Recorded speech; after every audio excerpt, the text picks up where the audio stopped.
So welcome to this group healing event that I was guided to organize because number one, we are, I think, like 5 members away from being 7,000 members. So I think that's a beautiful number. And yes, thank you so much for being part of that community. And I hope you are getting the contributions from it that guided you to join. And well, it is January 1st, so the first day of 2022. And what I'm gonna do first, we're gonna, of course, do a meditation and be in Theta. But after that, I did ask a poll in the group, what would people like me to do clearings about or talk about? And number 1 was money, number 2 was Soulmate, and number 3 was manifestation. So I am going to tune in to the group energetically with your permission, and I will talk about and do clearings about whatever comes up, and hopefully that will be beneficial for the people that are watching later on. So let's take a deep breath in through your nose and exhale through your mouth a couple of times. This lowers the blood pressure, and just be present in the here and now. Connect to your heart space. Feel the energies, gather the love, and then start sending this energy down to the center of the earth. Earth is part of all that is. It loves us unconditionally, supports us unconditionally. And you can also notice what energies are in the center of the earth. And then you can start pulling this energy through the soles of your feet, up your body, opening the chakras in the front, in the back, and forming a beautiful ball of light above your head. Now pretend you sit in this ball of light. And as soon as you do that, you feel safe and protected and start rising up past the ceiling. And the higher you go, the faster you go past the sky and the universe and the layers and layers of lights of the 4th plane and the beautiful golden light of the 5th plane. And then effortlessly, the thicker jelly-like substance, and past the pink mist of compassion, you arrive to this tingly, bright white light, this pearly, iridescent energy of unconditional love. And keep going, keep going. Feel the ball dissolve. Feel this unconditional love energy of creation surrounding you, embracing you. Let it in your body. Let this unconditional love energy be in every cell of your body, in every fiber of your being. Cleansing you, purifying you. The highest, the best way for you.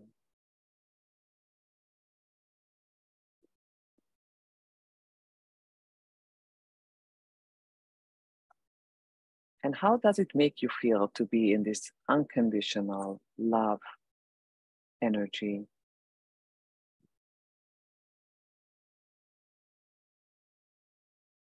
And when we're talking about money, this is exactly how one should feel when you imagine being surrounded by money, money being an energy.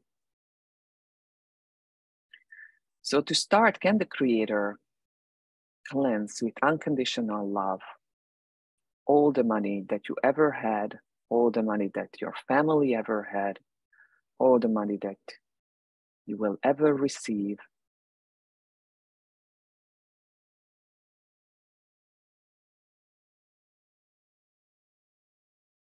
And really what money is from creator's perspective, and that yours is the same as creators. Money being an energy. It's one of our resources here on this plane of existence. We don't have many resources. We have time and energy, and money being part of energy. So can the creator just teach you this from creator's perspective? And then when you think of money, really, you should look at the emotion, the predominant emotion that comes up when you think of money. And most of us have cleared, the emotions that come up when we just think of simply money. But what about when you're spending money? What about when you're spending money and you have less and less money on your bank account? What is the feeling that you're experiencing then? What is the emotion that comes up when you have spent money on something that wasn't maybe crucial, and then you have, oh, thank you. I'm hearing that my sound is not the best. There was literally an airplane passing above me, like very close to me, but I hope it's better now. So, yeah, so when it's regret attached to the energy of money, because I've spent it on something that wasn't that most important, and now here I am having to pay a bill, and now I again feel this regret of spending the money, or spending the money on anything can also stop the money flow. Fear, guilt, regret, worry, exactly. So this is the problem that will literally stop the money flow into your life, having these low frequency emotions. So the emotions that we should have when we think of money is really gratitude and joy and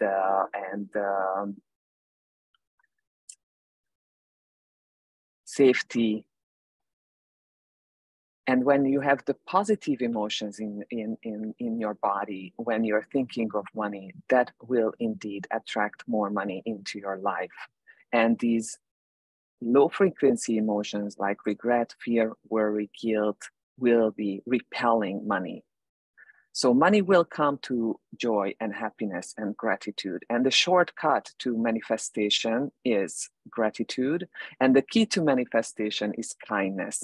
So these are the two most important virtues that one should be mastering, cultivating, practicing in your everyday life in order to have the money flow in your life that would make you indeed happy and feel safe and stable and secure and grateful for the money.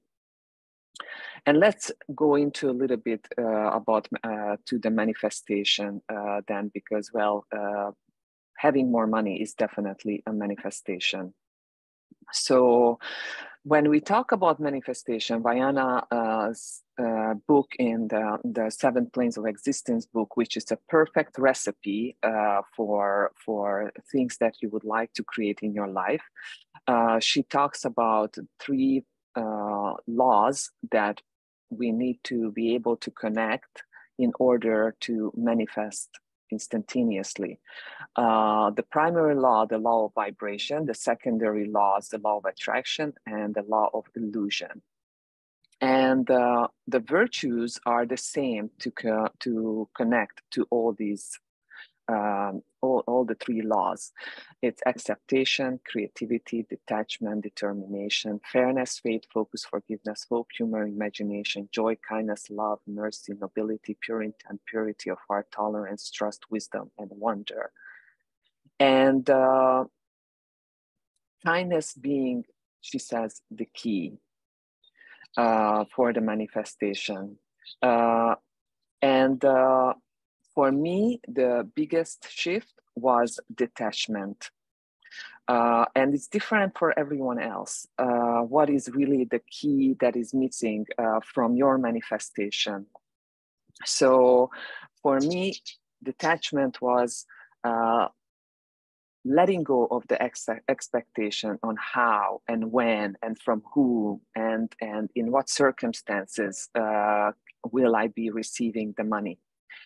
And I invite you to this exercise that I'm going to offer right now. So I would like you to imagine just standing in the center of the universe and having the energy of money coming towards you. What direction is it coming from?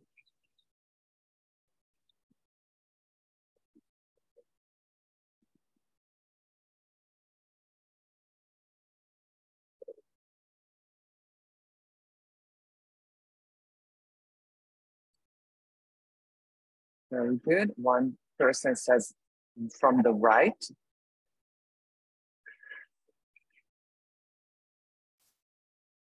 Front, left and right. Beautiful. All right. So I would like you to connect and ask Creator, what is that direction represent for you, wherever it's coming from? Because that is basically what is showing you the only source of money that you're willing to receive at this moment.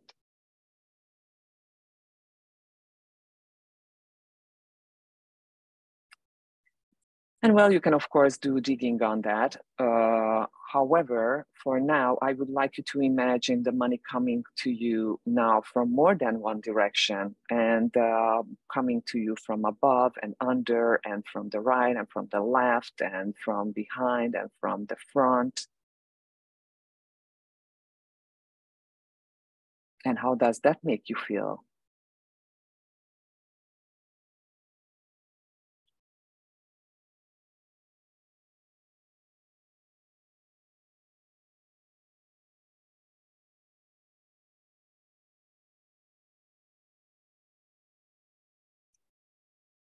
So can the Creator show you what it feels like to open up, to be receiving the energy of money from expected and unexpected sources,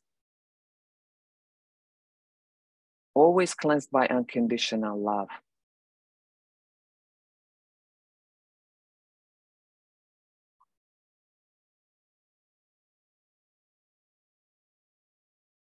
So how does it make you feel to be receiving money from the different directions? So everywhere who feels overwhelmed, can the Creator release that emotion? Can the Creator show you what it feels like to be receiving the money from all these different directions, from the universe, from Earth, from work, from people, from clients, from all these different sources, from investments, from appreciating assets, which appreciation and gratitude are very closely related, and that this is safe and possible and permitted, and you're worthy and deserving. And really what it feels like to open up to the infinite abundance of the universe. Having the birthright and claiming this birthright. Knowing that there is plenty for everyone else who chooses to receive and accept the energy, the money energy.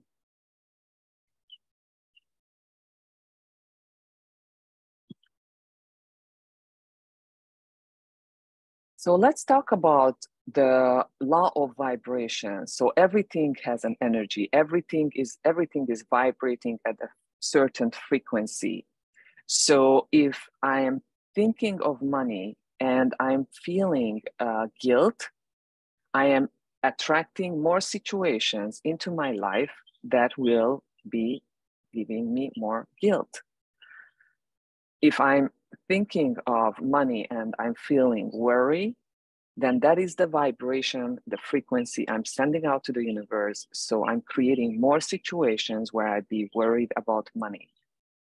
This is very, very crucial to understand that whatever it is in your life right now is the manifestation of a past self of yours.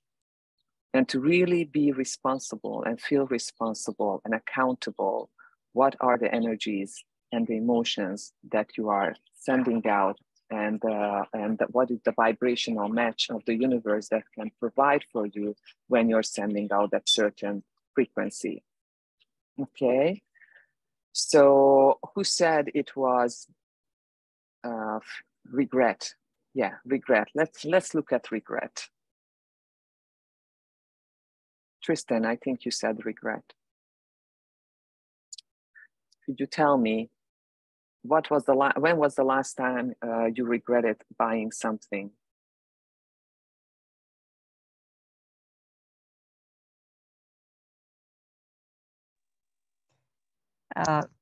Actually, this past week, you know, when I was out, I bought.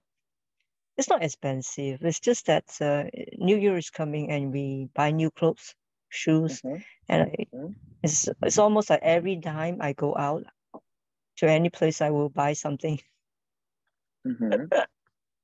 So, be a regret, like, you know, like I feel that I'm overspending for no good reason. Okay. Okay.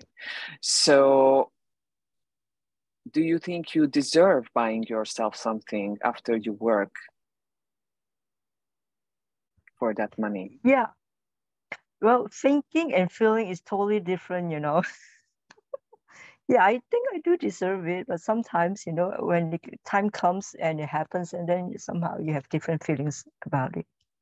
Yeah. All right. So can the creator pull the shock and the trauma from all space-time dimensions, from all versions of you and for everyone else, when you actually associated money with regret? Yes. And send unconditional love to all those experiences. And can the creator actually disconnect the action of spending money from regret? Yes, please. Okay.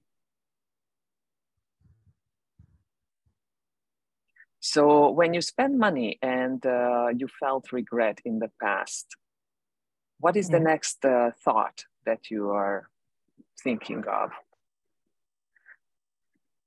Well, more like I feel worry. Yeah, I feel worry, like, you know.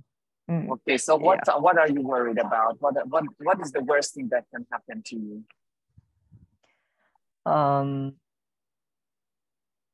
You know, I will worry, like, you know, would I have enough money to pay my credit card, my bills? Yeah. So it's like a more like a lack feeling, feeling of lack. Yes, feeling of lack. Okay, so the feeling of lack of money is mostly and frequently from the ancestors. So can the creator, for all of you, send generational healing of all those times when the ancestors were lacking food, lacking money, lacking resources, Yes. lacking opportunities. Actually, every time they were going down in the spiral of attracting more situations that are lacking because that was their predominant emotion about money, can the creator just send lots of unconditional love and pull any shock and trauma? Yes.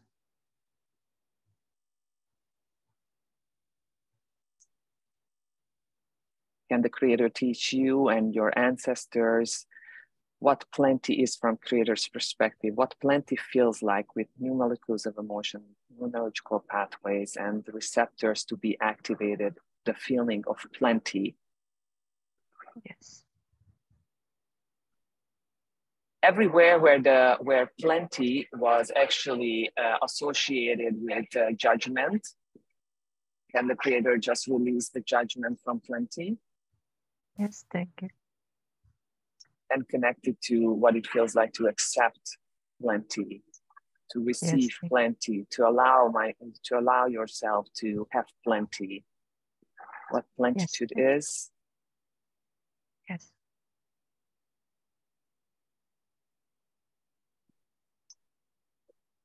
Okay. So how would it make you feel to be able to spend the money that you are earning and going out and spending it with lightness and joy, and be feeling safe that you are going to have enough money because you have plenty to pay the credit cards and anything else you would like to spend money on? How would that make you feel? I feel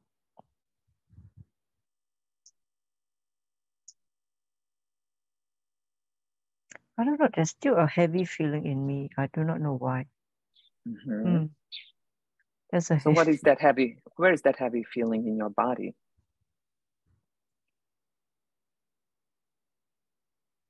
And for everyone else, if you think of spending money, yeah, where is the heavy feeling in your body? It's between my stomach and my lungs. Sternum, is that the spot? Yeah. Mm-hmm. Mm-hmm. Okay. And does it have a color?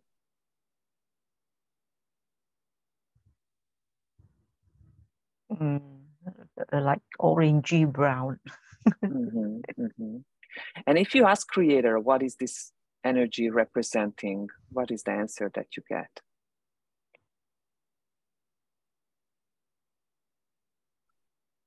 Fear. Fear. And ask Creator, how has this fear served you?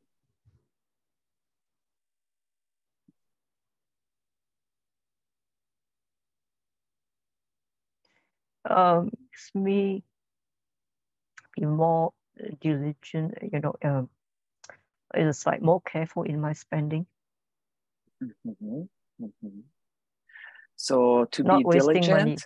Yeah. mm-hmm, to be accountable for the money, yeah, and smart about the money. Okay, so can the Creator teach you what it feels like to be diligent and how to be diligent, and that it's safe to be diligent, that you already are diligent, and what it feels like to be accountable with the money and be smart with the money and have the wisdom of the money when it comes to investing, in spending, in saving? Can the Creator show you that you already know how to do all that without having this fear in your body and without having the constant worry about spending money in your life? Yes, thank you. Okay, what else would you like to know when it comes to money? What knowledge would be useful for you?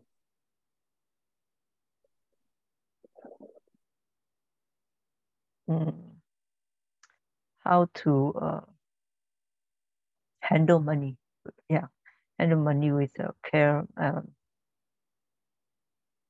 Because I think not only myself, I think a lot of people can relate to this. Like, if people even win lottery, if they get a lot of money, they have problem keeping them.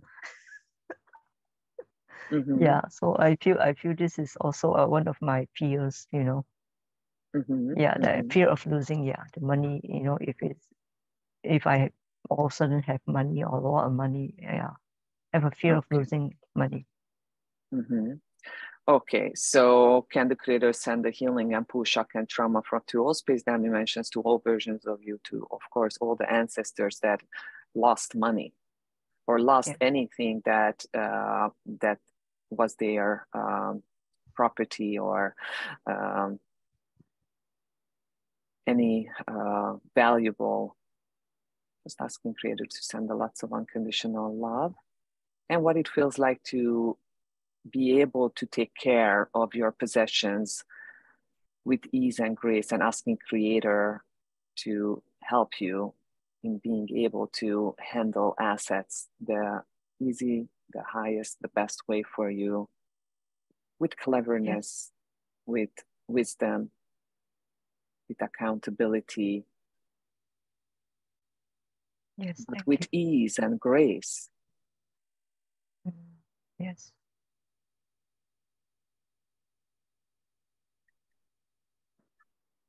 Okay, so how is the energy in your body right now? That orangey brown. I think it's turning into green. Okay. So, yeah. Mm. And how does Thank you that so make you much. feel? Feel much lighter. Yeah, feel much Okay. lighter. Not so burdensome anymore. Yeah. Okay. So how could we make you feel better?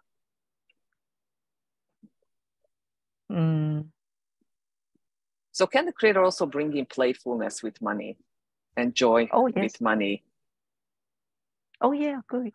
That would be nice. Okay. Celebration too, yeah. Why not? Yeah, celebration when it comes to money.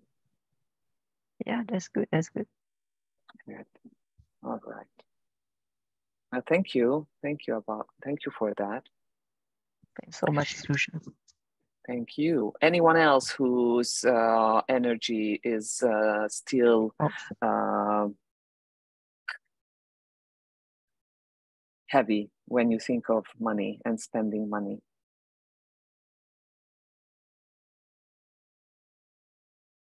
Looking in the chat. Very good. Yeah, modesty. So modesty definitely is something that it's a very, originates in a religious, with religions. And right, it was said that, the modest people will be able to go to heaven, and humbleness is definitely being a virtue. But can the creator disassociate being humble and modest from humiliation and from poverty? Can the creator show you what modesty and being humble is from creator's perspective, and that yours is the same as creator's? And that you can actually be successful, you can actually prosper, and still be able to be modest and humble, that this is possible and safe and permitted, and you're worthy and deserving of that.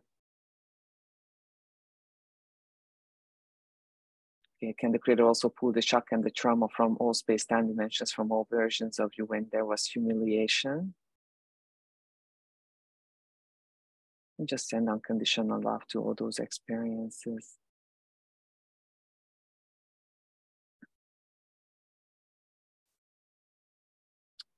Okay. So back pain, especially in the lower back, is a lot of about a lot. It says a lot about financial support. Basically, the lack of feeling financially supported by creator, by family, by anyone. So everywhere where you felt the lack of being supported emotionally, energetically, intellectually, financially, can the creator send unconditional love and pull all shock and trauma from all space-time dimensions, from all versions of you? Everywhere you felt broke, so I feel broke and then I have a backache, right? So everywhere where that was the emotion, when you were thinking of your financial situation, can the creator just release you being broke? Can the creator show you that what it feels like to be centered and balanced and complete and a whole, and have eternal worthiness from creator's perspective, regardless how much money you have, your age, your gender, your education, your worthiness from creator's perspective is the same from the time you were born as a spark of God all the way to eternity, and that you are indeed worthy of receiving financial support, emotional support, energetic support, any and all kind of support, without feeling like as soon as you receive support, now you owe someone, Also without feeling that you need to create these situations when you are very vulnerable in order to be able to receive that support, releasing those patterns and really opening you up to divine support, the highest and the best way for you. To me, the key there was surrender. And I know surrendering many people means defeat, but can the creator disassociate surrender from defeat? And what it feels like to surrender to God, to God's love, and surrender to love and through love. And really letting creator take care of those things that worry you. And how does that make you feel?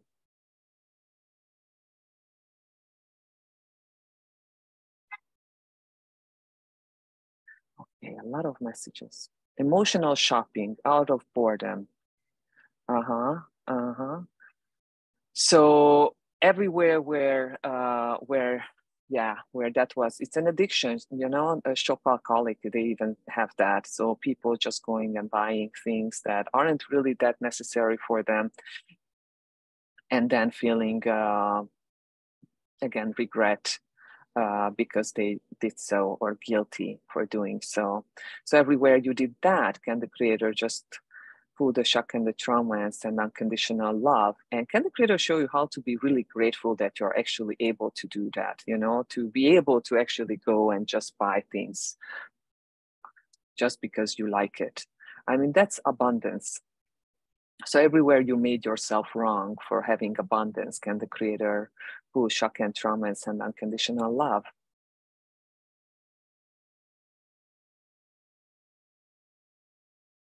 Okay.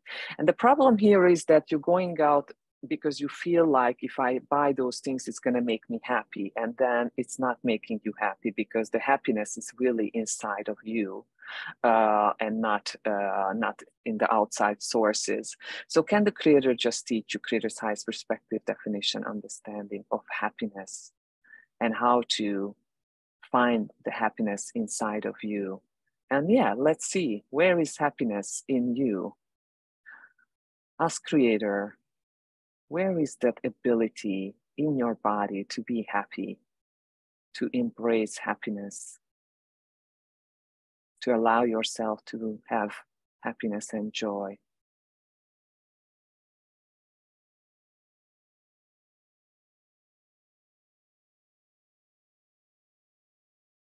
In the heart. 3 people said in the heart. So beautiful. So you might want to see, you know, what color it is. Usually it's beautiful and sparkly. Happiness, the energy of happiness. And you can ask creator to magnify that energy in your heart or wherever you felt that happiness in your body by 10 times, by 100 times.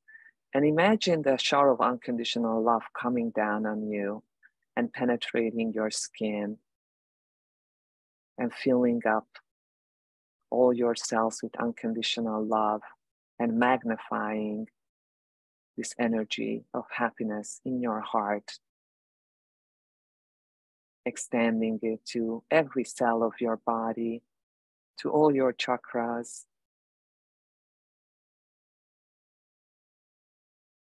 And what it really feels like when all your organs are vibrating with the frequency of happiness. Your brain is happy. Your digestive system is happy. Your connective tissues, your bones, your skin, or your internal organs and systems.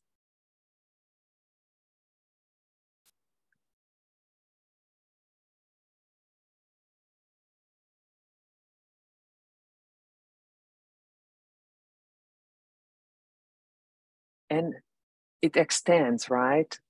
So it goes beyond the body. And this happiness is filling up your auric field.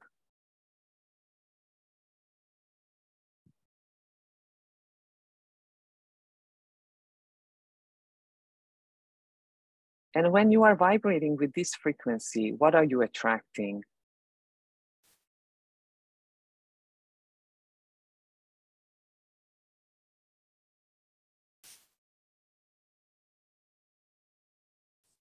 Okay.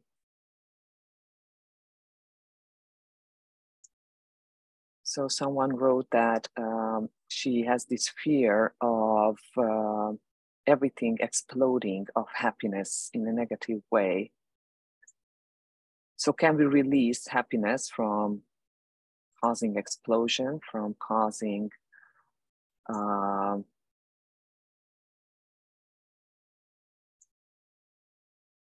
any damage, releasing any shock and trauma when that was your perception of happiness, disconnecting happiness from fear,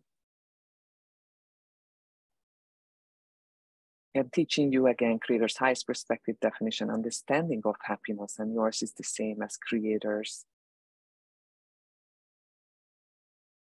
And opening up, redirecting those receptors that were attached to happiness and fear to happiness and safety, that it's safe to be happy.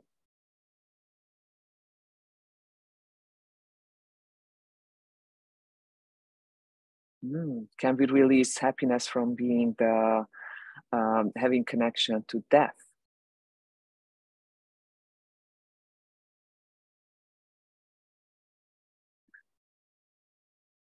Can the Creator also pull shock and trauma from all space-time dimensions, from all versions of you, when either someone died and you felt happy or relieved, or when you died and you felt anyone around feeling happy or celebrating your death? Can the Creator disconnect that from happiness and send unconditional love to these experiences?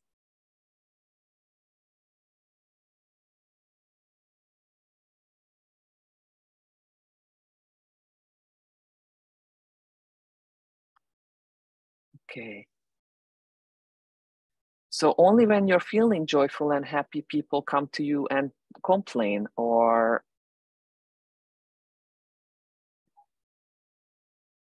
often, yes. Okay. So what are people teaching us that are complaining? So many things, right? I come from a country which is even called the complaining culture. So in the old days, people would connect through hardships. And it was like a form of connection. So can the Creator release this form of connection? Can the Creator teach you Creator's highest perspective definition, understanding of how to connect through happiness and through humor and through dancing and celebration and through acceptance, and all through these positive emotions without the having to continue to connect through complaints. And when you are in a better situation and someone is coming and complaining, what are they really trying to teach you, right? So they are definitely trying to teach you empathy and compassion and tolerance and patience and purity of heart and helpfulness and generosity and love and kindness.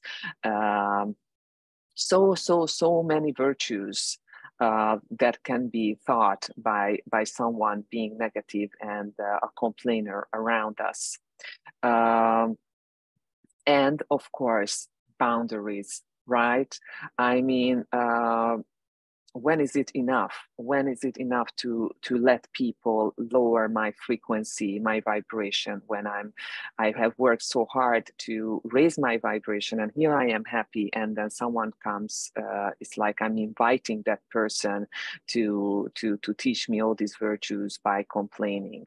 So can the Creator release this pattern, the the best, the easiest, the highest way for you, giving you creator's perspective, definition, understanding through a positive filter of these situations and experiences and these connections you have with these people, releasing you from any contract of having to invite, any obligations of having to invite these people into your life in order to learn those positive virtues that they've been teaching you, releasing everyone from your past, present, future who would keep coming and complain to you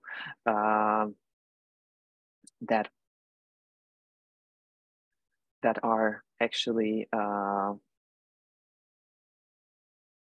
causing you lower your vibration and frequency. But how to invite these people to come to your life, to enjoy life together and create happiness and connection to humor and celebration and deep conversations, that this is safe, possible, and permitted, marking complete with your permission any old false promise contracts, addictions or attachments that would prevent you to actually connect to people through uplifting experiences.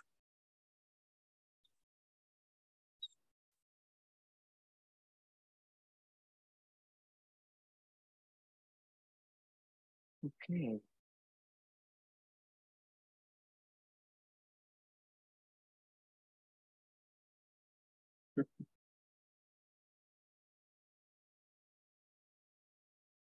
Okay.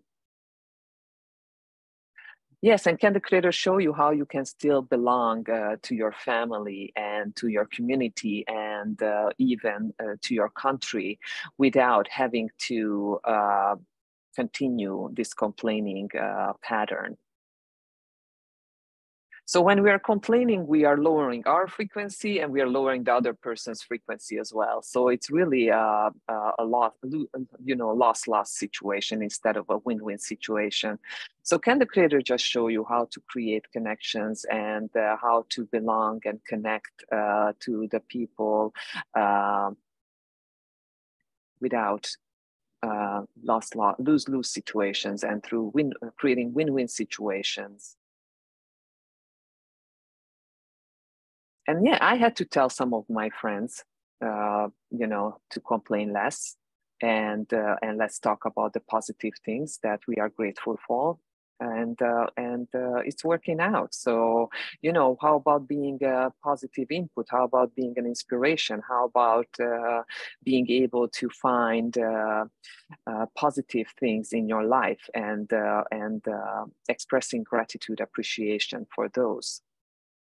And it becomes a pattern and they can maybe align with that, giving them the chance.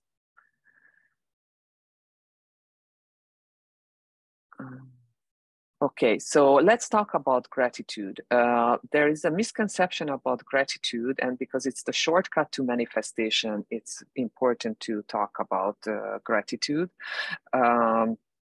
So some people think that learning gratitude means that I even have to be grateful for the terrible hardships and the sufferings and the horrible experiences, but we supposed to be grateful for all those things that those experiences taught us, that all those people that hurt us added to our life.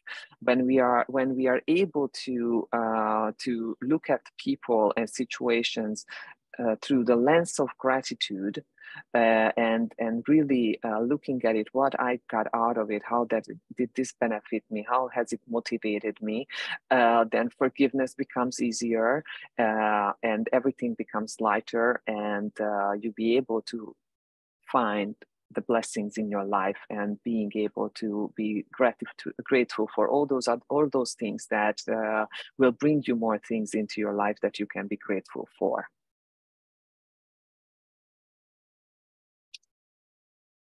Okay. Any other, anything else we should talk about when it comes to money? I know we could talk about money for a very long time. Or manifestation. Do you have any questions?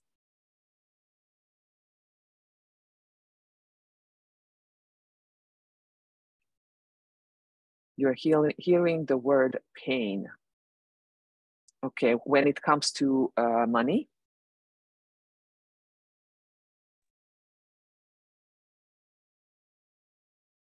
you can take the mute off if you want. Okay. Not having money keeps me away from love. So where does that come from?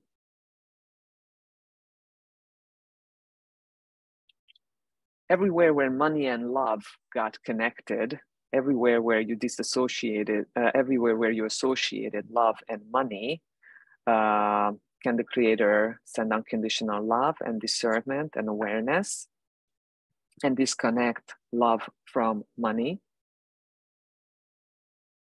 Right? The love of money is the root of all evil. It's in the Bible. Can we disconnect from this group consciousness?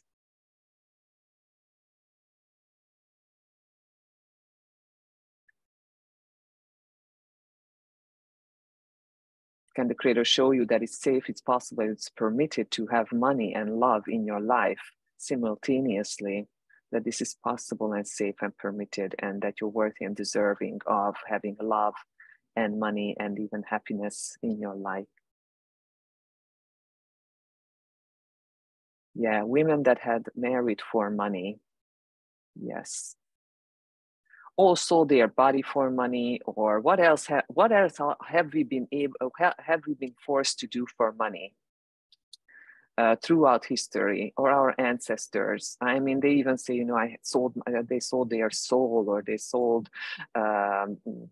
their family members out for money. I mean, there's so many different in a history level, especially about money. So can the Creator pull the shock and the trauma from all space-time dimensions, from all versions of you, when in order to have more money, you were forced to do something that was against your honor, your integrity, your beliefs, your values, against your feelings or desires? Just asking Creator to pull the shock and the trauma from all these experiences and send unconditional love, and dissolving it on a history level and releasing you from having to do that. And can the Creator teach Creator's highest perspective, definition, understanding of free agency, that yours is the same. It's your birthright. And can the Creator give you the awareness of these world has changed for the better when it comes to women marrying or choosing their husband or mate, and having more opportunities, so much more opportunities and freedom than our ancestors. Can the Creator just give you the clarity and awareness, the understanding of that? Releasing your fear of having to do the same as your great-great-great-grandmother, for example, but still being able to be connected to your family and feel the belonging to your family, to your soul family, to your earthy family, through love, acceptance, understanding.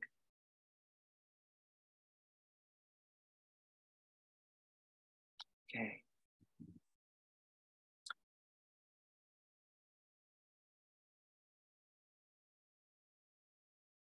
Yeah, so that's a very good one. Money sometimes brings out the worst in people. It is an interesting subject. Do you think that money changes people, or that money just magnifies how they were even before that? Because To me, it's more the truth that it just magnifies whatever they had inside of them already before they had money. Therefore, it's not really the money that changed them. It's what led them to become more of what they are and bringing up all those things that they should address and work on and heal. So can the Creator just, give you Creator's perspective of all that from the seventh plane through a positive filter? Every time that you made that assumption or that was said to you that this person has changed because of money, can the Creator just, give you the awareness, the clarity, and the understanding from Creator's perspective, what is really going on there? And releasing your fear of, if you have more money, you will become this greedy and rude and arrogant person.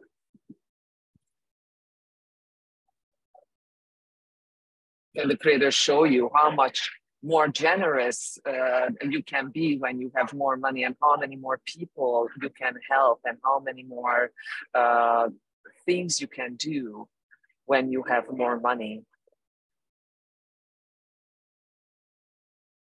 using all that money to your choices, and always being able to help the ones that need it.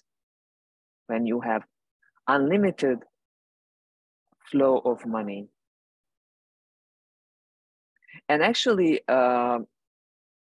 it's many talk about this in workshops, and I do think it's important to mention when it comes to money, starting to save some money. It really shifts your attitude towards money when you start to have savings. And it can start, with just a very little amount. Idealistically, it should be 10% of every money that you receive. You're supposed to put 10% aside, and just not spending that money. Like, that's not a saving for a car or for anything that you want to buy. That's a saving. That's an honor yourself money. And when you start to have a considerable amount of money there, when you start to have first, what you earn in a month, that's safety and security. It just really shifts your energy about money. And I'd really recommend you to start doing that. Okay. And being generous with money, it's not only generous to, giving it away and donating, but also being generous to yourself. It's very important, because when you're generous with yourself and you're generous with others, you will be able to receive generosity of the universe as well. Okay. So the third subject was soulmate, and we can circle back to money when each of you or some of you will have the opportunity to address something about 2023. But let's talk about the soulmate, and I'm going to be a bit shorter about soulmates because well, definitely the soulmate seminar should be taken for sure. But I get when I tune in and channel that the main problem about soulmate is, again, that what are people feeling is lack of the soulmate. So what are they manifesting is more lack of the soulmate. If I feel lonely, if I feel alone, then I'd be manifesting more loneliness and being alone.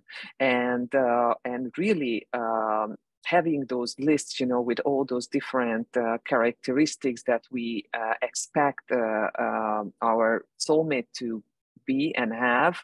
And what about if he doesn't look that way or she doesn't look that way? What if you know, the soulmate who is out there and is been waiting for us, or we've been waiting for, is different than what we are really so set on manifesting. And there is again detachment that comes in. So yes, I would like to have all these qualities, and I would like him to look like this and be like that. However, Creator, just really bring me the person who is the best for me, you know, who I can love and who can love me, and who I can grow with ease and grace and through love. And a soulmate will always be someone who is an energetic match again. So vibration comes in again with you at a certain time.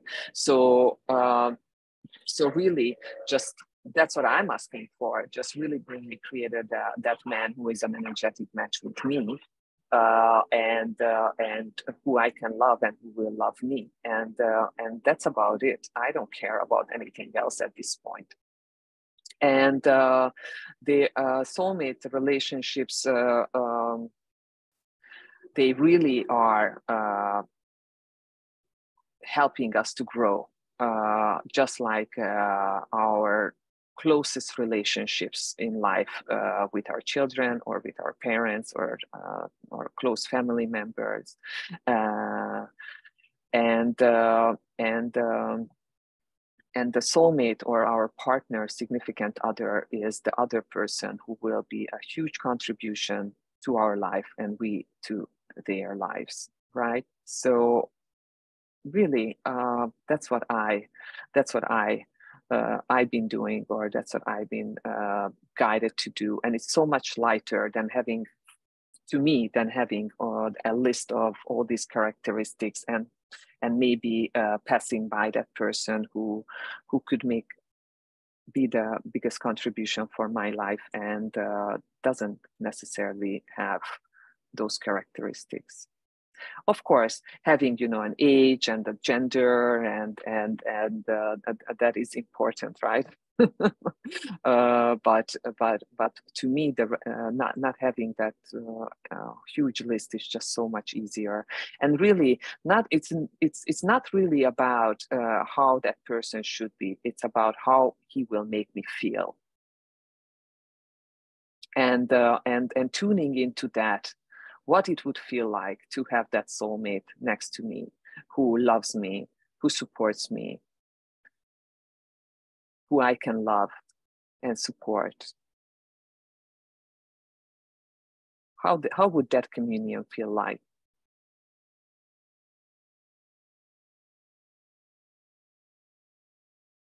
And I feel expansion. I feel enjoyment and empowerment. And that's the vibration that I'm sending out to the universe in order to deliver me that person who is the vibrational match for all that.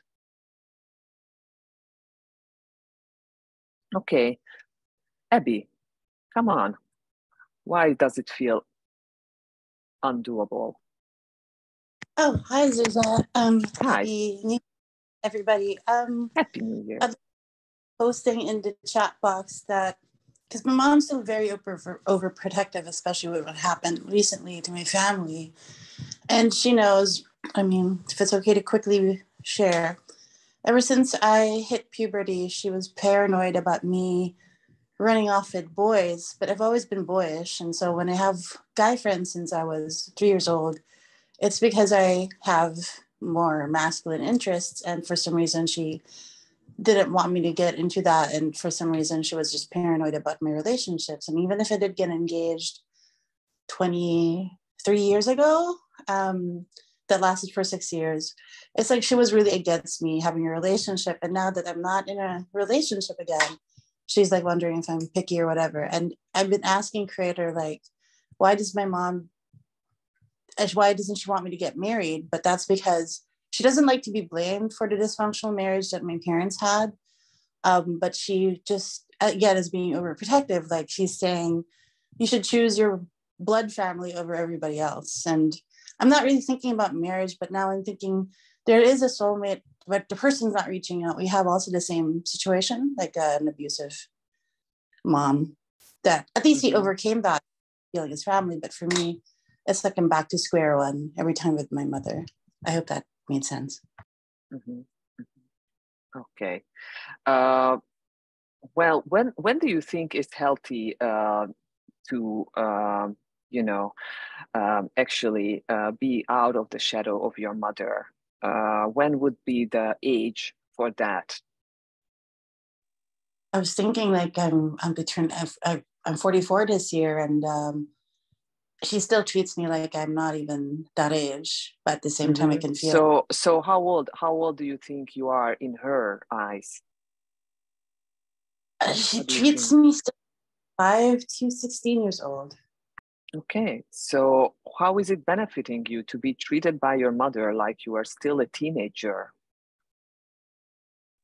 And not just any teenager, rebellious teenager. In my head, I never really thought it was rebellion. I thought it was more exploring. But if there was one thing But that from her perspective.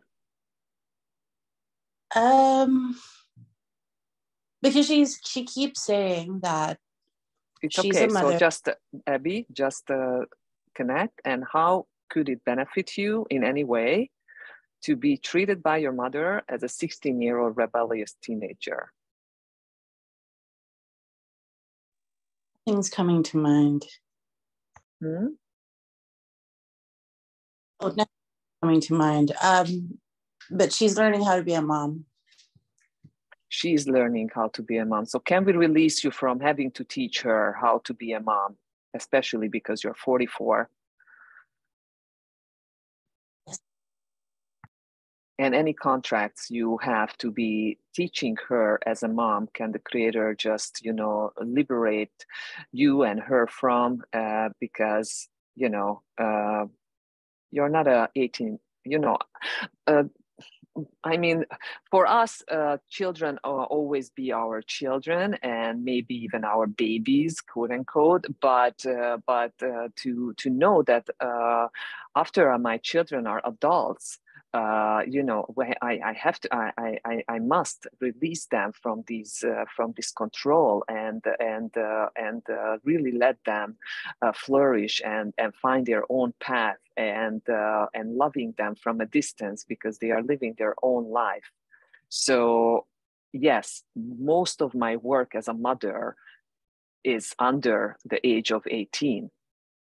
And can the Creator just, through a positive filter from the 7th plane, teach you that and your genetic line, what a mother is from Creator's perspective? Yes. What a responsible mother is from a Creator's perspective, what the responsibilities of a mother are, and the discernment between the ages of the child. So what is my responsibility as a mother when I have a baby, a toddler, a child in school? And what is my responsibility as a mother when my child is in her 40s? It's very different. So just giving clarity and awareness and understanding, discernment from the 7th plane. Can the Creator show you what it feels like to have a mother who is a supportive pillar in your life? Yeah. And how to receive her love and her support with ease and grace, but without having to be forced into a role that is something that you used to be, from her perspective, 28 years ago. So releasing you from having the 16-year to being the 16-year-old teenage girl, and allowing your mother to receive who you are from Creator's perspective here and now. Yes.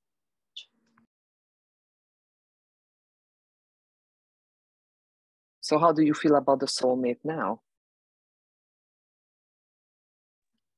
A bit blank, but I love that you taught us to make sure that either my mom or we do learn from Creator's perspective. Mm-hmm. Mm-hmm. Yes, it's just always the best. Okay, thank you. anyone else has anything to say about soulmate situation. And yes, our children teach us how to be mothers, right? And they teach us so much. They teach us so much. And how wonderful to have the gratitude for them choosing us to be their parents. And what it really feels like when our parents are grateful that we have chosen them to be our parents. What it really feels like to be a blessing in your mother's and in your family's life.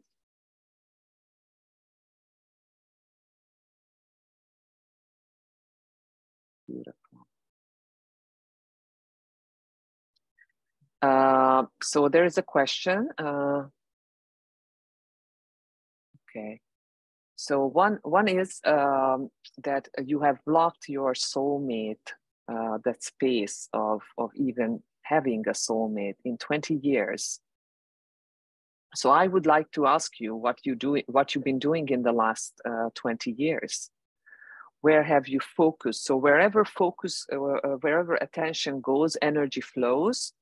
So for example, if I'm building a company, I mean, I'm just saying a scenario and I'm really focused on building that company, then unfortunately, I tend to put less attention and less energy into a relationship or into my hobbies or into something else. So how has it, served you really to block out your soulmate for the last 20 years?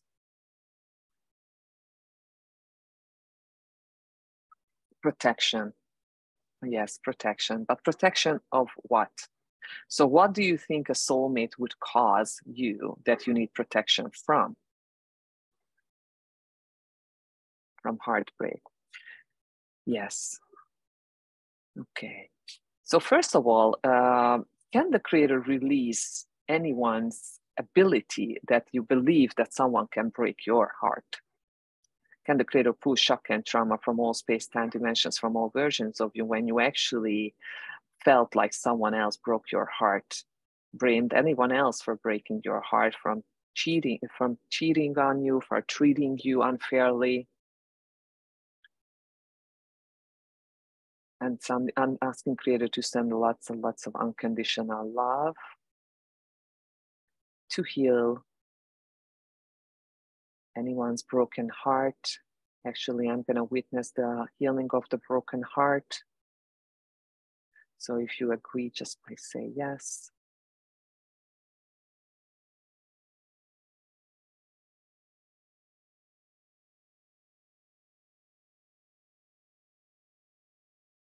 Can the creator also retrieve your soul fragments from all space, from all versions, from parallel lives and from lives in betweens, your soul fragments from anyone who you either were in a soulmate relationship with or just sexual relationship with, and you left your soul fragments there, and releasing their soul fragments back to them, of course, cleansed by unconditional love.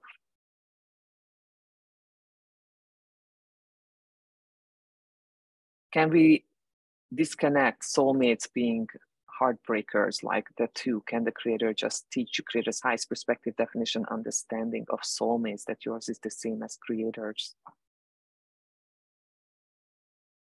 3 weeks ago, I was a teacher assistant in the Soulmate instructor seminar. I think I attended it now for the third time. But it was very funny because Vaiana was like, so we all have so many soulmates here in this, on Earth. And she just picked a couple people, you have 256, you have 189, you have 340 here in this moment. These were soulmates that you already have had a relationship with. And then there are all these other people that you can start a soulmate relationship with for the first time, because we are also able to do that.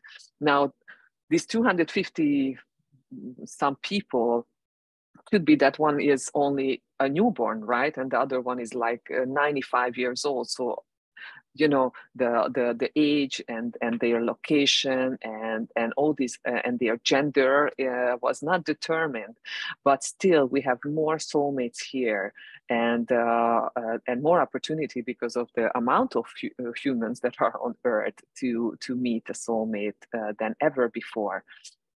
And can the creator just, you know, give you awareness of that and what it feels like to really have the hope of someone entering your life, and how to feel safe of inviting a soulmate into your life. And yeah, soulmates are not to make us happy, right? But we can find happiness in with a soulmate, and a soulmate is not there to complete you. You should already feel complete when you are inviting a soulmate into your life, regardless if you're in a relationship or not. So there is another question: if there are lifetimes when there are no soulmates. So the soulmate in Theta Healing, we talk about different level of soulmate relationships, and yes, it's not necessarily true that we are having all the different versions.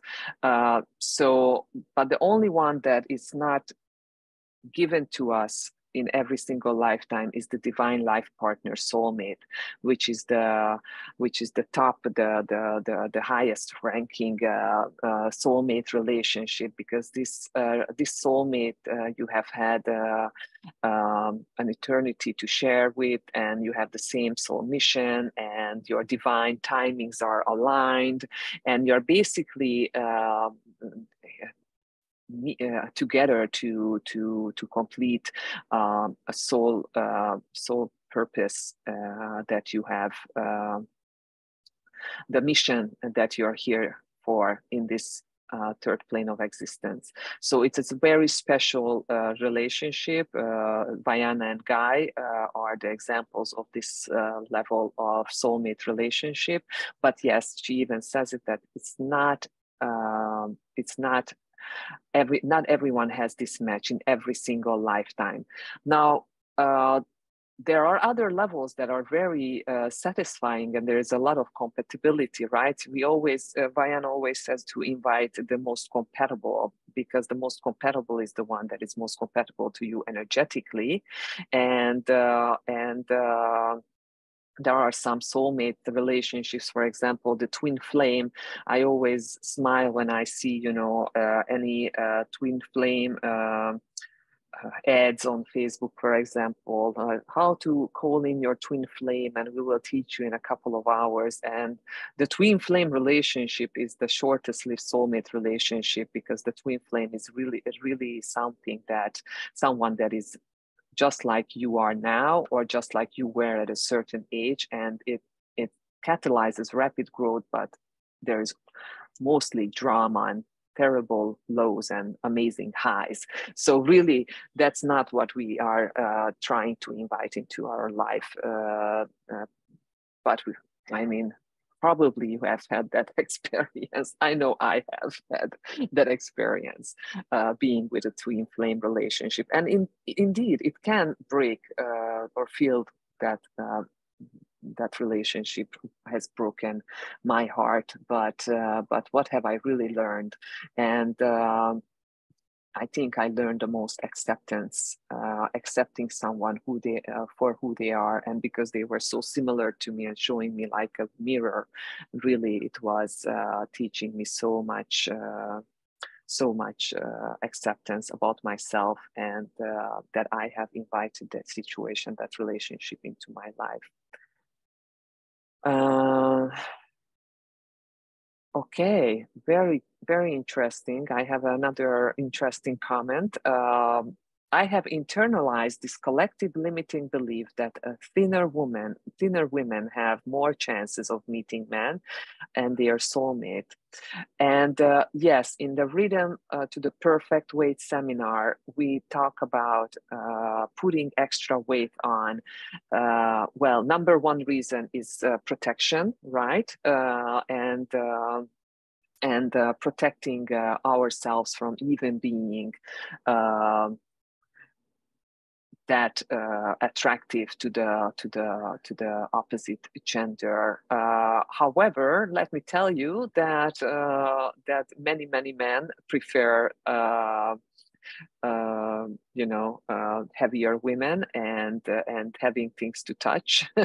So it's just like us. We don't like the same type of men. Men don't like the same type of women, and really stereotyping really shouldn't be something that we do. And because it's all about the energy, when that man meets you, whose soulmate you are, they're gonna feel the love to in the soul level, and the connection will be there regardless how many pounds or kilos you weigh at that certain moment. However, yes, really putting weight on to protect yourself. And what are you really protecting yourself from? So what comes to me, and I usually offer this clearing in the Rhythm class, but extra weight, it's also protecting you from drowning, right? Because fat floats on the water, and it keeps us up. So that's what I'm guided to do or offer first. Can the Creator pull shock and trauma from all space-time dimensions, from all versions of you when you drowned, and having more, weighting more, and having a ratio in fat ratio in your body, a higher fat ratio in your body could have saved your life. Can the Creator just give you Creator's understanding and awareness of that? Can the Creator just also show you that most of the people know how to swim these days, and the people who don't know how to swim, they are either put on a life jacket, or they're so, any water activity is made so safe for us. So just giving you Creator's perspective, understanding of that, and releasing you from having to put weight on in order to feel safe in water, or to prevent drowning. And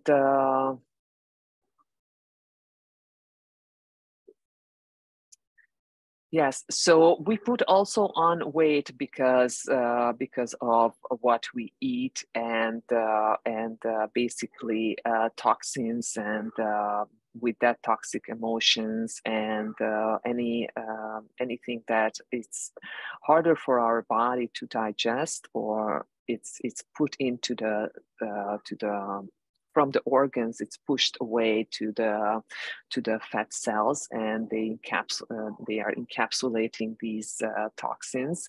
So that's why when we are starting to do a regime of dieting or going to the gym, we in the first like day 3, 4, 5, we can feel really dizzy and feeling like getting sick, because it's the toxins being released from some of the fat cells, and everything is in layers.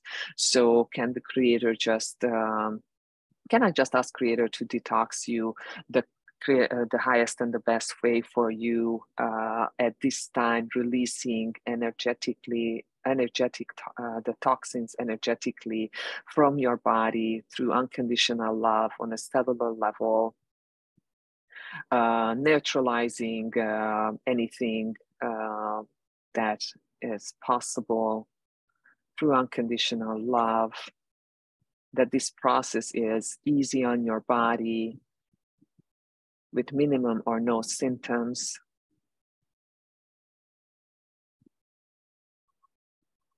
Can the Creator show you what it feels like, if this applies to you, what it feels like when fat is being melted away through unconditional love?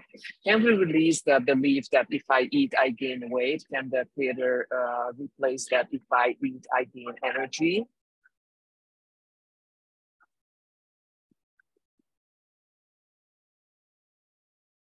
And what it feels like to really accept yourself as you are, with the weight that you are now, that this is possible and safe, and what it feels like to be grateful for your body and cherish your body.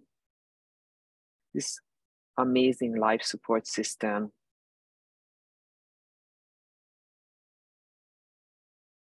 And what it feels like to be accepted by your soulmate, the shape and form that you are, having this connection on a soul level.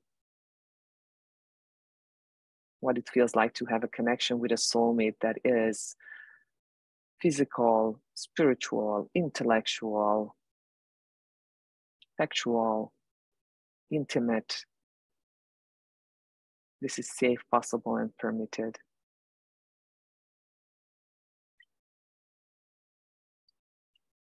Okay. How do we know we have a divine partner in this life? As creator. So divine partner, yes. So we can have compatible soulmate or compatible life soulmate. And yes, the divine life partner, the compatible divine life partner is you can ask creator. And by the way, soulmate relationships can evolve into a higher level as well. So just because, for example, you had someone who was as in ThetaHealing, the twin flame, when it comes to the ThetaHealing philosophy, it doesn't mean that you can evolve with that person to a more peaceful and more uplifting relationship as you both evolve.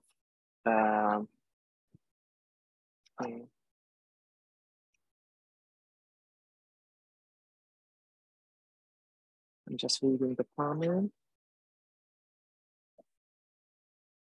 So let's move on to the manifesting the 2023 because that's basically the was the main motivation to plan this group healing. So I asked you to just put a couple things together that you are trying to manifest for 2023. And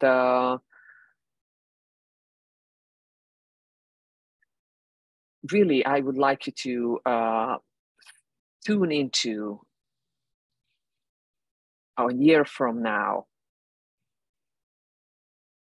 energetically, asking Creator to show you energetically this year ahead of you, 2023, with those things that you're trying to manifest.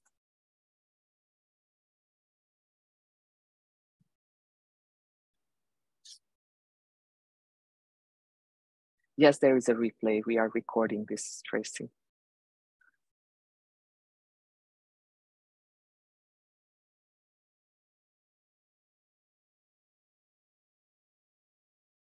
So about the things that you're trying to manifest for 2023, how confident are you feeling?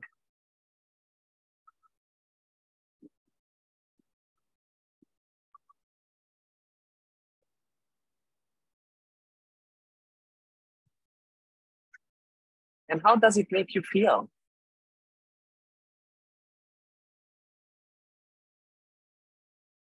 So really, what emotion is attached to your manifesting list? What energy is attached in anticipation for 2023?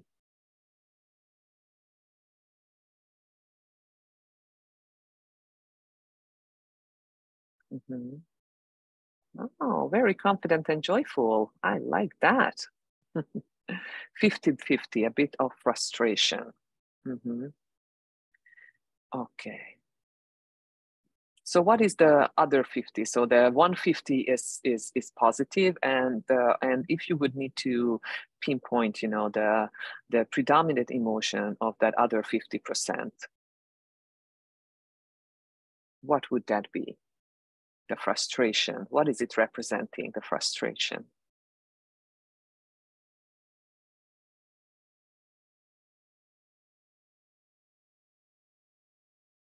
Failure. Mm-hmm. Okay.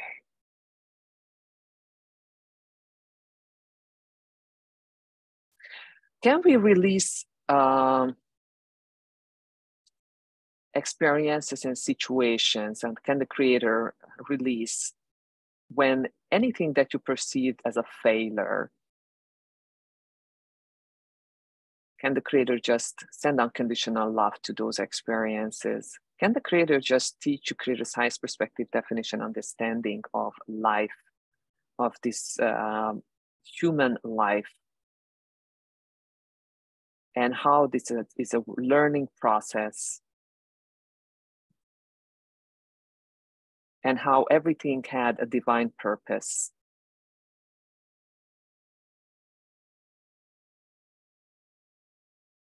And how everything that you experienced was an invitation to learn something. And having the awareness and the clarity and the understanding of that.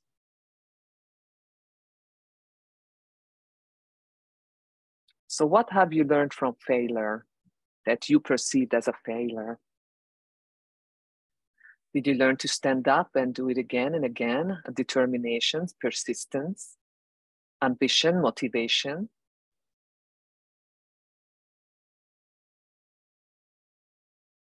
Self-compassion, self-understanding, self-forgiveness, worthiness, diligence. So many virtues, confidence. So can the creator teach you creator's highest perspective, definition, understanding of all these virtues, that yours is the same as creators? Sending unconditional love to all those experiences when you were learning these virtues through failure.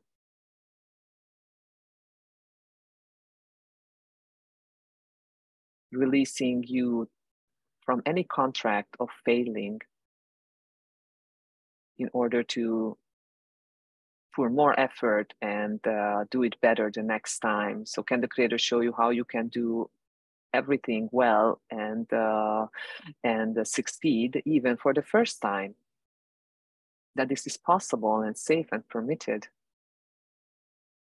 And is it really the first time? Like, what haven't we experienced as a multidimensional divine being of spark of God?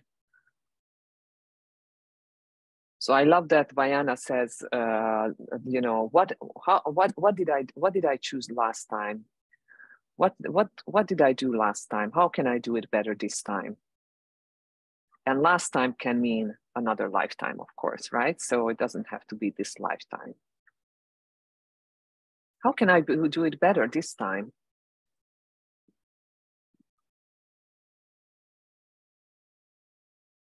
Okay.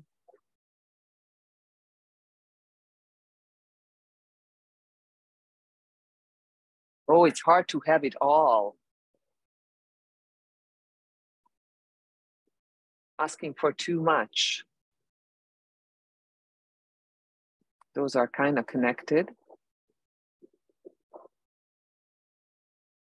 Okay. So this asking for too much, I sensed it in the childhood. Being told by the parents, even, you can only ask for one thing for birthday, or when, Christmas just passed, like I remember being told, okay, you can write this letter to, in Hungary, we write a letter to Jesus, and you will get those presents, but don't write this, don't write that. I was like, basically, they were telling me to write what I desire, but then I was told, not to write that much because of course, because they had to buy it, right? So there's immediately, a limitation of asking for something. And when you were in a toy store, or when you were in a grocery store or in the market, and you were told, that you can't have this or that because it's too expensive, can the creator pull shock and trauma and release that to the light and send unconditional love? And what were you being? What was being triggered there? I feel either undeserving or unworthy, and being thought conditions for receiving and accepting. So can the creator just send unconditional love to all those experiences? And if I ask for too much, then I become greedy, right? So can the creator release you from that? So if the universe is abundant and there is an infinite source of abundance for everyone who chooses it, who raises their vibration to be able to receive and accept all that, then how does it make you feel to ask for more?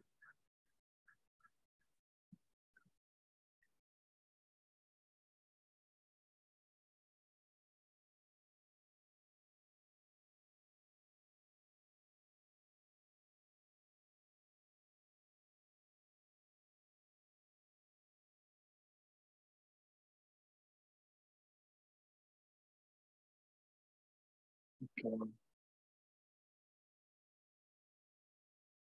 So I'm seeing a comment here, feeling too old, and feeling too old for anything, right?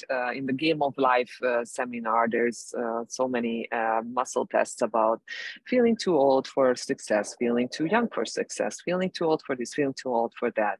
So can the creator just release any fear of getting old? Can the creator show you what it feels like constantly rejuvenating through with the unconditional love energy, which we are constantly connected to, and this energy can rejuvenate us and regenerate us,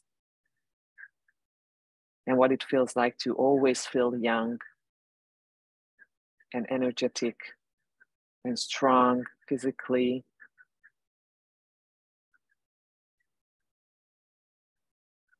And releasing the worries of running out of time. Can the creator teach creator's highest perspective, definition, understanding of time?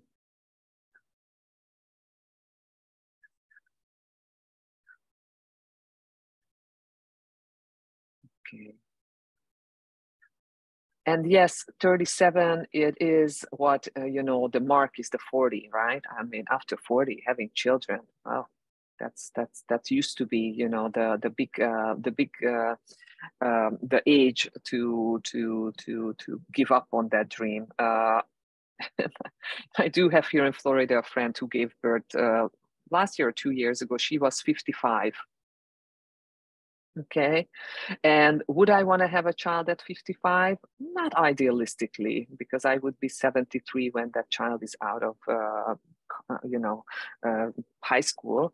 I wouldn't, but I already have 2 children and I had them very early. But why not? I mean, if that person has the financial security and a younger father, there is, I never say never. So 37 is just a number. And I know several people who have given birth to their first child over 40, even 42, 44, and so on. So, so really just asking creator to release that pressure of the age factor when it comes to anything, whatever what you decided at an early age, and you're undercurrent, maybe still trying to resolve or solve, like having a family by the time I'm 25, or for me, it was living in the United States. That was the big thing. I realized that when I was 4, I decided that, and kind of releasing myself and having the free agency at the here and now to create my life without following the dream of a 5-year-old, right? So really releasing that pressure, how you decided that you would like your life to be, and then feeling like you failed creating it that way. So can the creator just send unconditional love for that? And really rededicating those receptors of failure to what it feels like to thrive and to succeed, and to acknowledge your successes.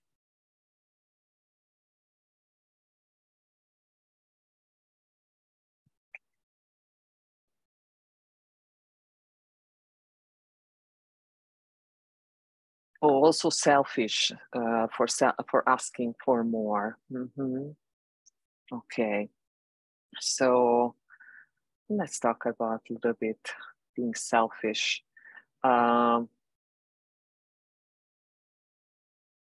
So selflessness is a virtue, and the most limiting way of learning selflessness is by being selfish. And can the creator just send unconditional love to all those experiences when you either decided that you were acting out of selfishness, or someone else criticized you or judged you for being selfish?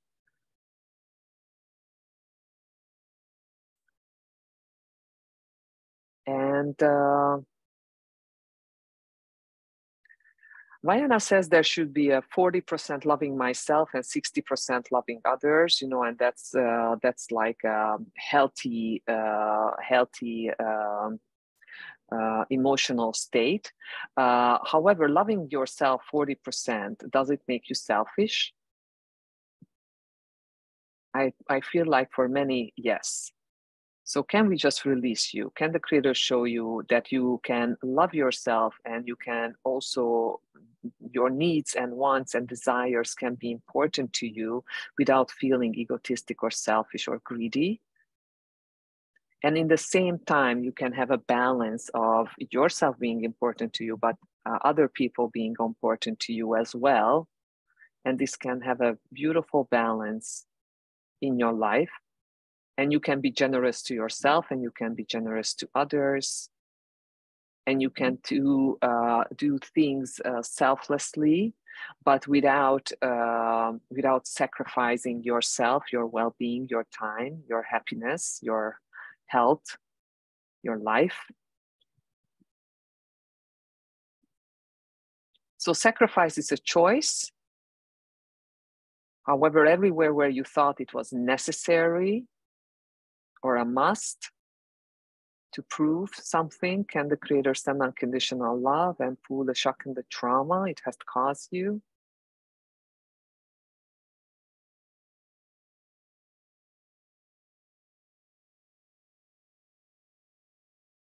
And can the creator just, we talk about the 7 types of love in the You and the Creator seminar, that you can actually have self-love and and love for nature, and love for pets, and love for a partner, and love for your family, love of friend and community, love of God. And that you can have all that in the same time simultaneously, that this is safe and possible and permitted, and without sacrificing one relationship for the other, one connection for the other. And everywhere where you did that, can the creator pull shock and trauma and send unconditional love?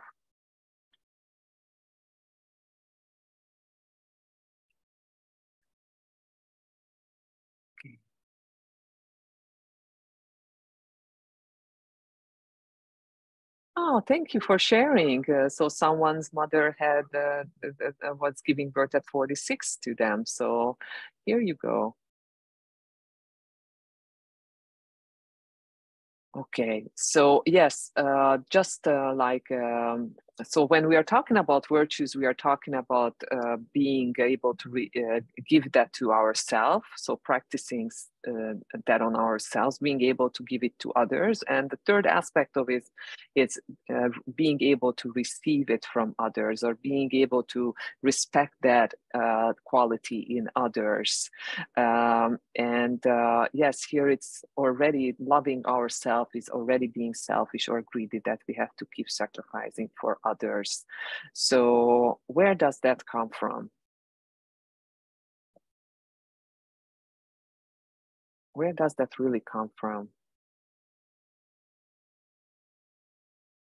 And now it comes in to be a mother again, is full of sacrifices. And the ultimate sacrifice is really giving your life for someone else in order for them, for their well-being. So everywhere where you did that, can the Creator pull shock and trauma and send unconditional love? Can the Creator teach you Creator's highest perspective, definition, understanding of cooperation and collaboration and of communion, where there is a beautiful flow of giving, receiving, what teamwork means from Creator's perspective.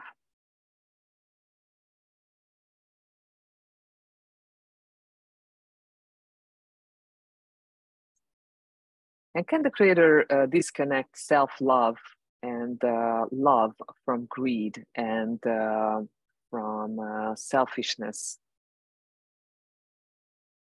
Selfishness is more connected to ego to being egotistic, right? So when the ego is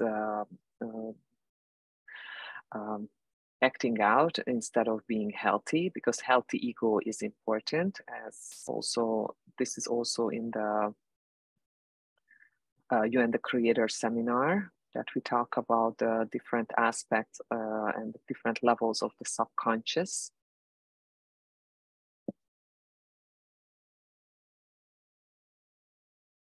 And children can be very me, very acting selfishly and being inconsiderate of everyone else's feelings or needs or desires or wants. But yeah, can we release you from being that child?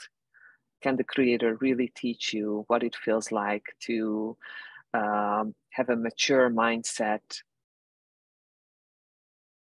and how to apply that in your everyday life, when it comes to money, when it comes to searching for or inviting a soulmate, when it comes to manifestation?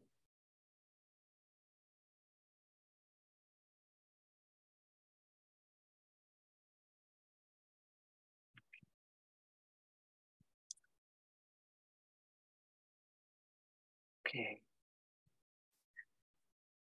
So I don't think many of you answered about the question. So if you think of those things that you're trying to manifest in your life in 2023, how does it make you feel about the year that is coming up? And if you tune into yourself, if your energetic self, a year from now, how does it feel like to you? It feels better now. Okay. Can the Creator also pull shock and trauma from all space-time dimensions, from all versions of you when you were trying to manifest something and it was you failed manifesting, whatever that was? Can the Creator show you that when you were failing manifesting, you were manifesting out of fear and worry? So when you set up that the intention to manifest a certain thing, there was already doubt and worry and fear that it will not manifest. Just giving you awareness, clarity of that, and releasing any shock and trauma from and any judgment of being bad in manifesting to the light. And can the creator just magnify your ability to be aware of all those amazing things that you have manifested in your life until now, and that you are still manifesting? Can the creator teach you creator's highest perspective, definition, understanding of your co-creating abilities and skills?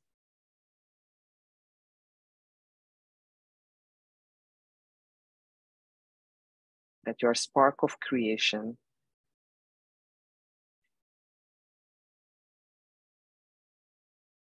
and that you are indeed an amazing manifester.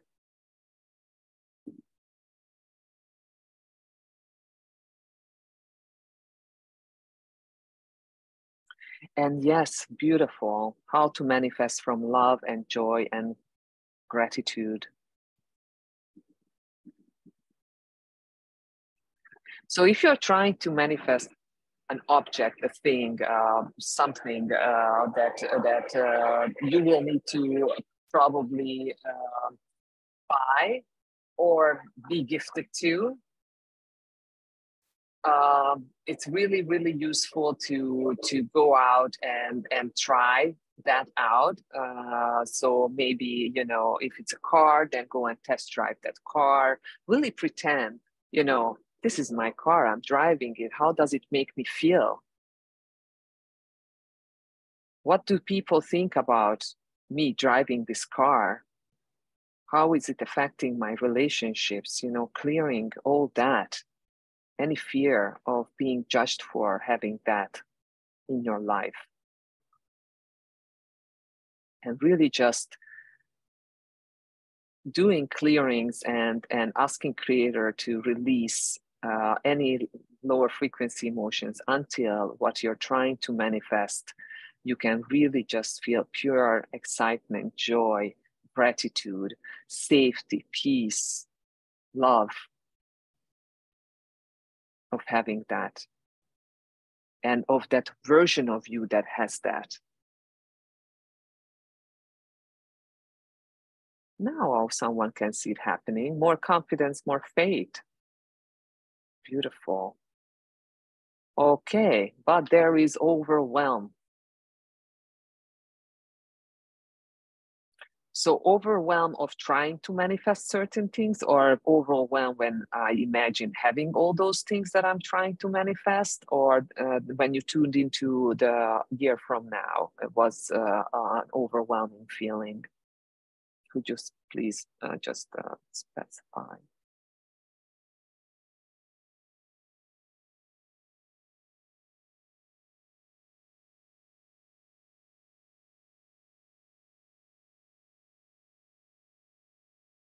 And what is overwhelm? Okay, for having all manifestations come to fruition. All right, because if you have all those things that you're trying to manifest, why is it overwhelming you? Is it too much responsibility?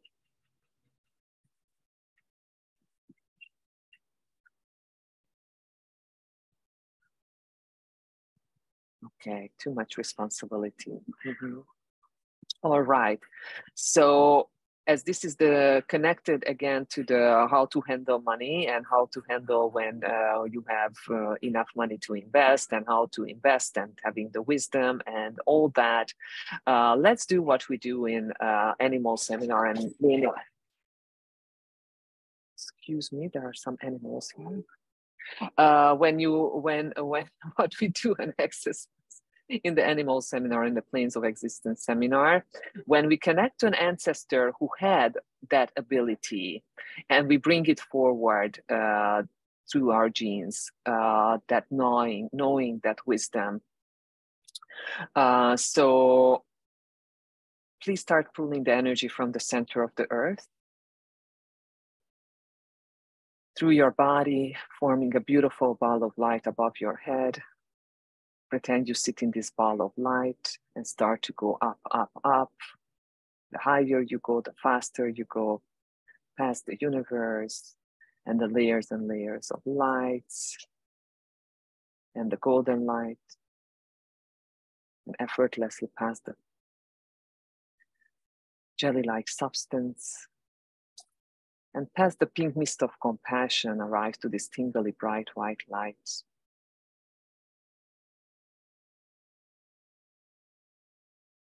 And let's make the request the command. Creator of all there is, it is requested, commanded that I know what abilities, skills, virtues do I need in order to feel comfortable of having all those things that I'm trying to manifest and would make my soul happy. And get like 3 skills, abilities, virtues. Thank you, Creator. It's done, it's done, it's done.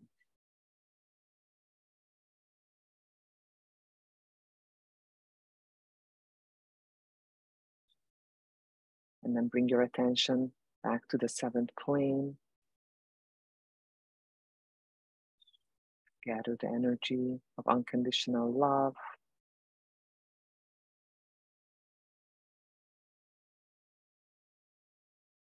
And let's make the request the command. Creator of all there is, it is requested, commanded that I know, that I connect to the ancestor that actually mastered these virtues or had these skills, abilities. You can ask for a number that will show you which generation or which side of the family, mother, father. Is it a woman? Is it a man? However, you can just connect to the ancestor and let Creator guide you without having to know specifics.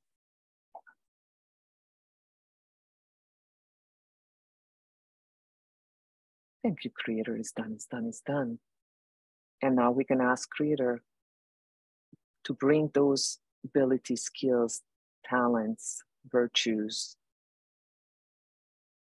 through your DNA, bringing them forward to you through unconditional love, without any shock or trauma that that ancestor had to go through in order to master those abilities, skills, talents, or virtues. So Creator of all there is, it is requested, commanded that through my gene, these abilities, skills, talents, virtues are being brought forward to me here and now. And any dormant strains of the DNA to be awakened. And these abilities being magnified in me 10 times. And please, Creator, it's also requested that I know how to implement this knowledge, these virtues, these abilities and skills, the highest and the best way for me with ease and grace to all areas of my life.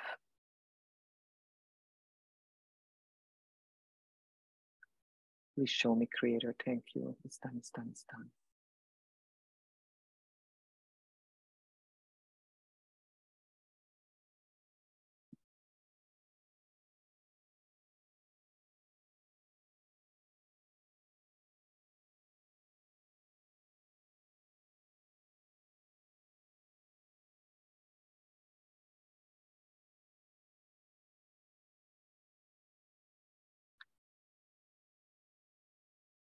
Can the Creator also teach you Creator's highest perspective, definition, understanding of responsibility? Yours is the same as Creator's. Can the Creator disconnect responsibility from overwhelm, from worry, and from fear of loss?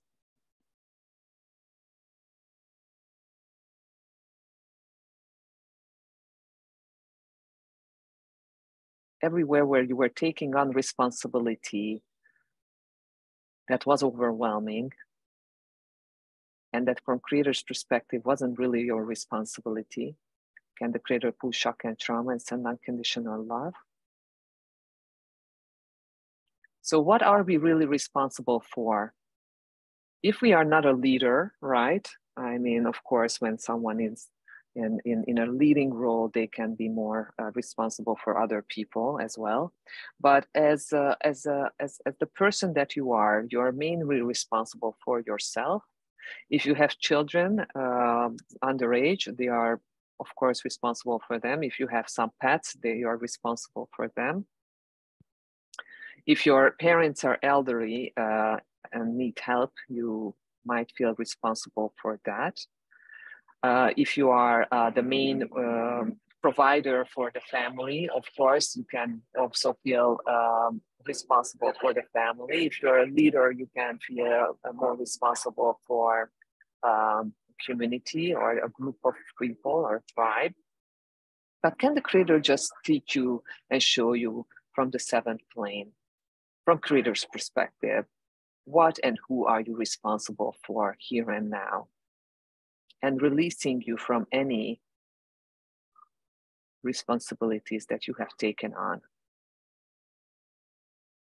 that are actually blocking you, limiting you to complete your life purpose, liberating you from any old false promise contracts, marking those complete that prevent you to be responsible for what Creator thinks you should be and be responsible for.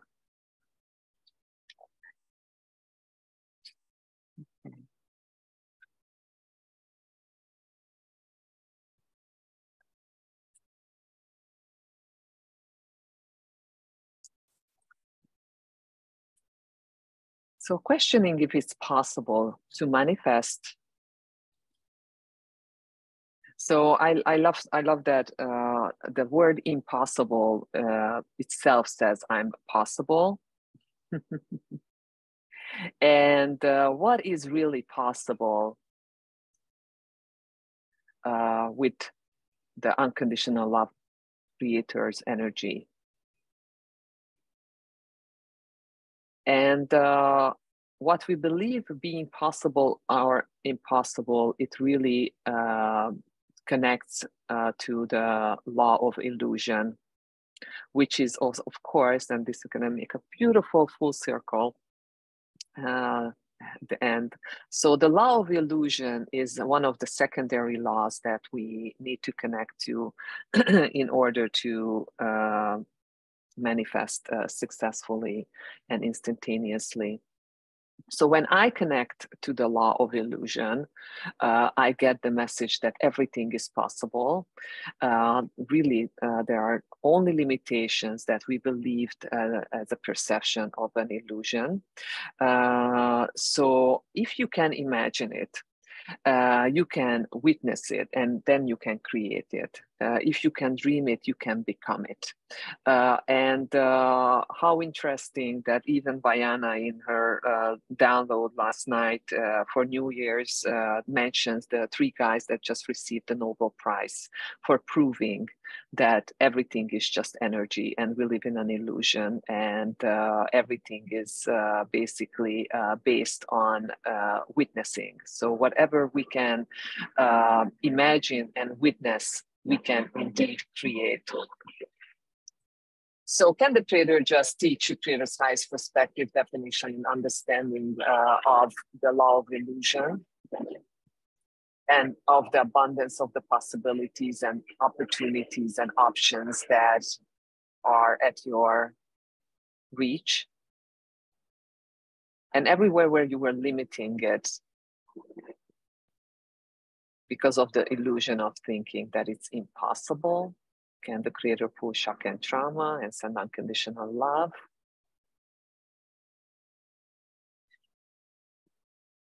And what it feels like to be possible, create possibilities, the highest and the best and the easiest way for you. And I would like to invite you to tune in when you were like 10 years old, what you thought to be possible. What did you think your life will be?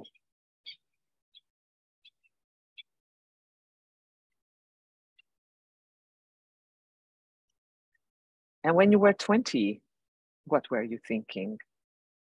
I don't know if there was anyone under 20 here, but I think most of us is over 20. But my point is how the possibilities and your consciousness and your awareness has grown. And what is the difference between illusion and reality? So can the creator teach you creator's highest perspective definition and understanding of what reality is from creator's perspective, that yours is the same as creator's? Reality is subjective, right? Because everyone's reality is different, and everyone's reality is different because of the illusion that they have created it with. So that's what I'm perceiving to be the truth. But can the creator just teach you creator's highest perspective of all that from the seventh plane? So the good thing about the illusion is that if I can pretend it and I can believe it, I can create it.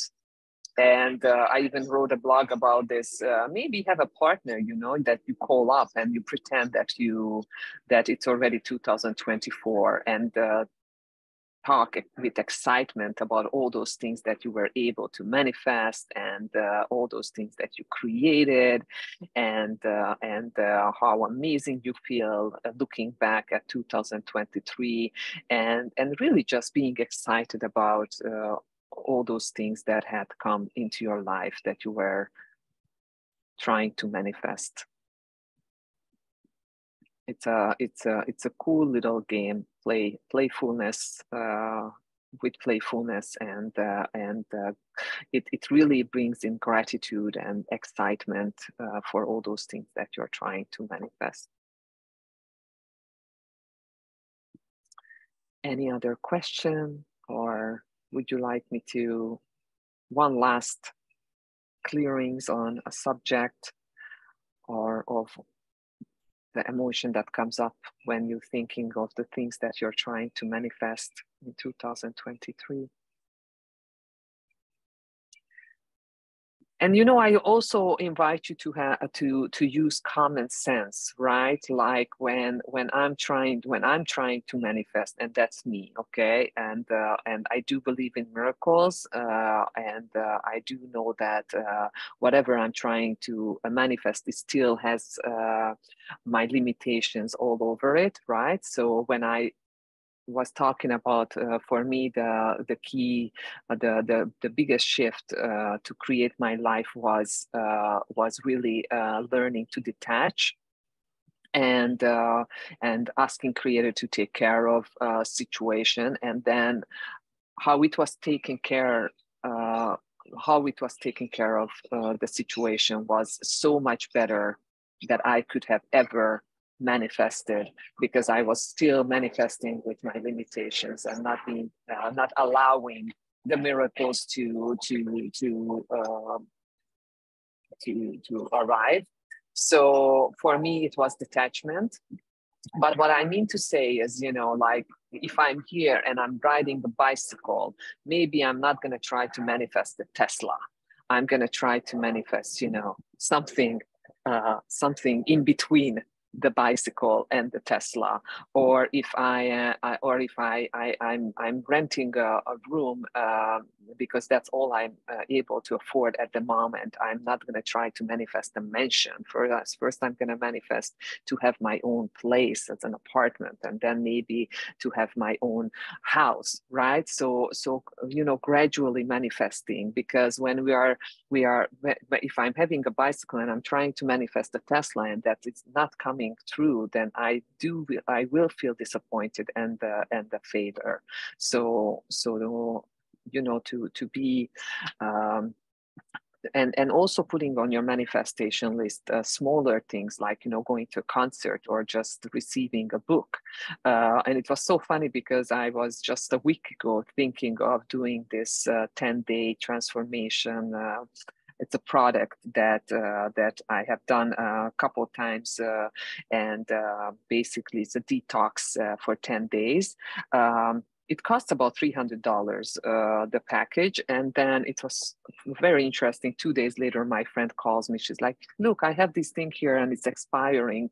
Would you want to use it? You know, so that's a very small thing to manifest, but it's still, I feel great about it because yeah, my intention was to actually go online and order it for myself. And now here I am, and I'm drinking it, and it was gifted to me from someone that didn't have any use for it and who wasn't going to able to use it before it expired. So, you know, just small things as well, and not always having those huge things on the manifesting list. Really letting your subconscious and your higher self being able to work in the contribution with the universe in order to bring those things for you. It's also something that I'm guided to share. Okay, so let's look at imagining myself thin and fit, and then I won't belong to my family. Yes, it's again a subject that we talk about in the Rhythm of the Perfect Weight seminar, and again, common sense about genetic body types, right? I mean, there are the body types when you look at the side of the family and you just can recognize a certain bone structure in that part of the family. So if my family has heavy bones, then probably I won't be able to be this very thin person. So also having some common sense about that. Vajana talks about being aware of sometimes not being able to change exactly the body shape the way that we are desiring it to. And that's why the aim of the Rhythm of the Perfect Weight seminar is not really to release weight or gain weight. It's really about loving and accepting yourself fully and completely the way that you are, and having a healthier eating habits, and starting to do exercise gradually, and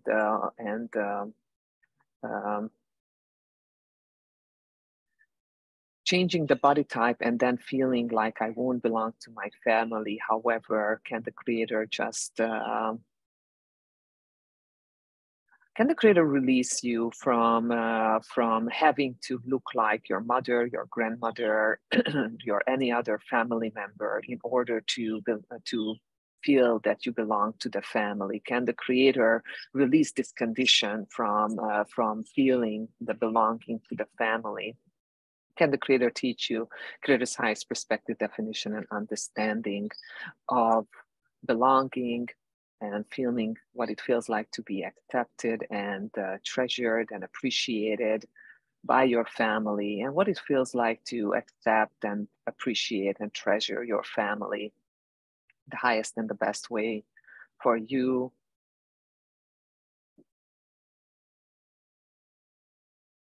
And any conditions that you have put in order to feel more belonging to your family, can the Creator give you awareness?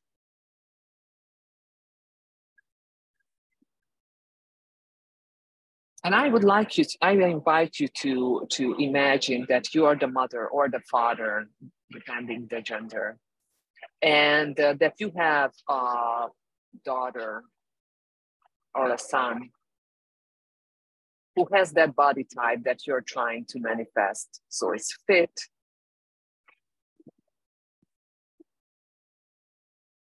and would you love that child, even if you're overweight, even if your body shape is different than your child's? Could you still unconditionally love that child and be grateful that that child chose you to be your parent? So if you have the ability to love your child regardless of their body shape, and now imagine that child being overweight, would you still be able to love them?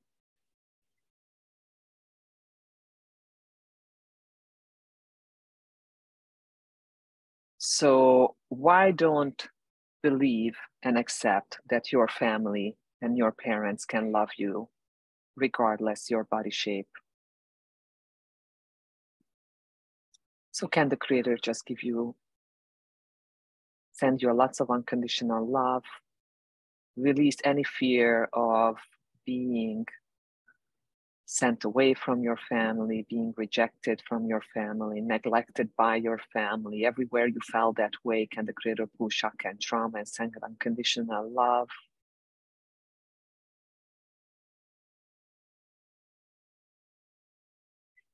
Also pull shock and trauma from all space-time dimensions, all versions of you when you felt like you dishonored your family, or you thought you brought shame to them.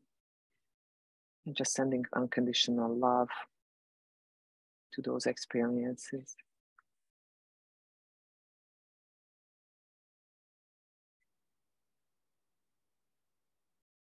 So can the Creator teach you and show you what it feels like to be whatever body shape and still feel belonging to your family and feeling accepted and loved by them, that this is possible and safe?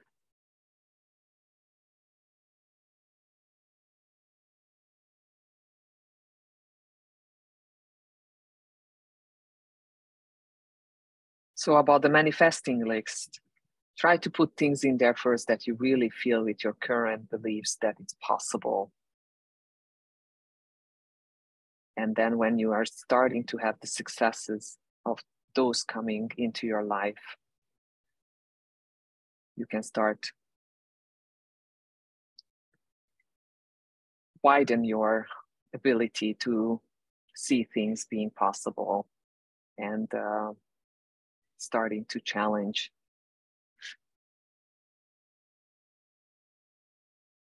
things, by putting things on there that maybe aren't that possible as you perceive them to be now, but letting Creator showing you that it's possible, surrendering to Creator's love with trust, with hope, and show me, Creator, what is possible. For example, what I do, I ask Creator every morning, what are we manifesting today? What am I manifesting today? And then Creator tells me.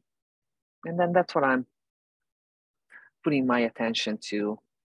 And where attention goes, energy flows, right? So can the Creator show you what it feels like to be guided and supported in your manifestations accordingly, your current abilities, but those growing every day as your ability to receive and accept grows every day.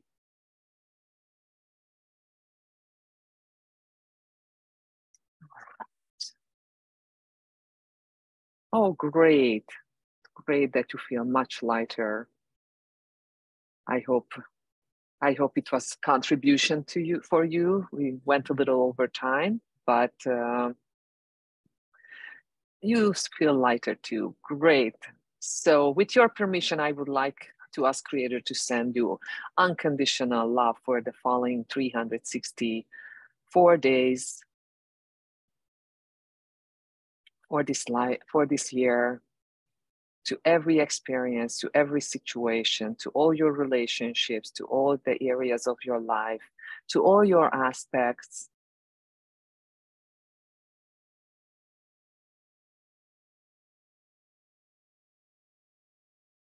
and blessing you to create a life of fulfillment, enlightenment,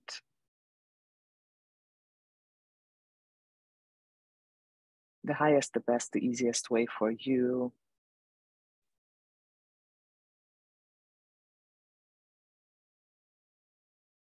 Inviting in the soulmate that you, a vibrational match that is the most compatible to you. Inviting soul family members to your life that you can have a relationship built on trust, love, and support with.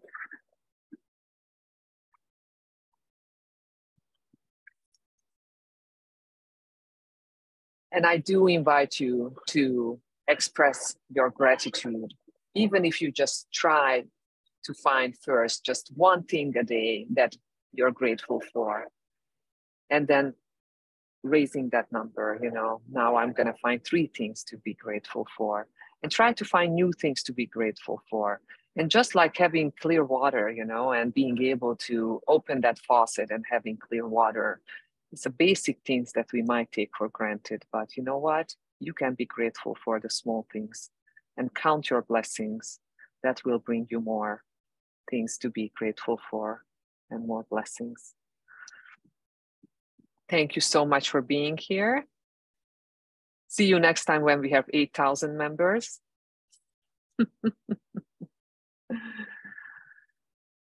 And please bring your attention back to your body through your crown chakra.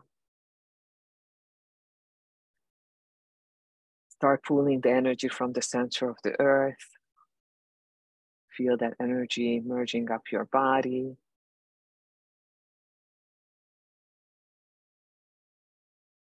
Balancing you. The highest and the best way for you.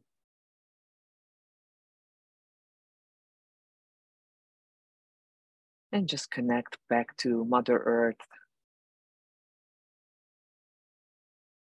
ground, knowing that your connection to the 7th plane and to Creator of all there is always there, is sacred.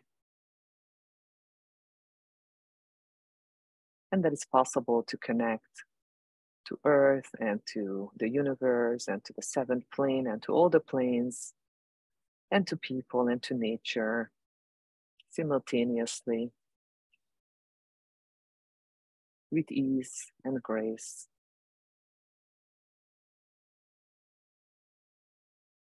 Beautiful. Thank you, thank you. Thank you for being here. I wish you an amazing, fabulous 2023. And for those who attended the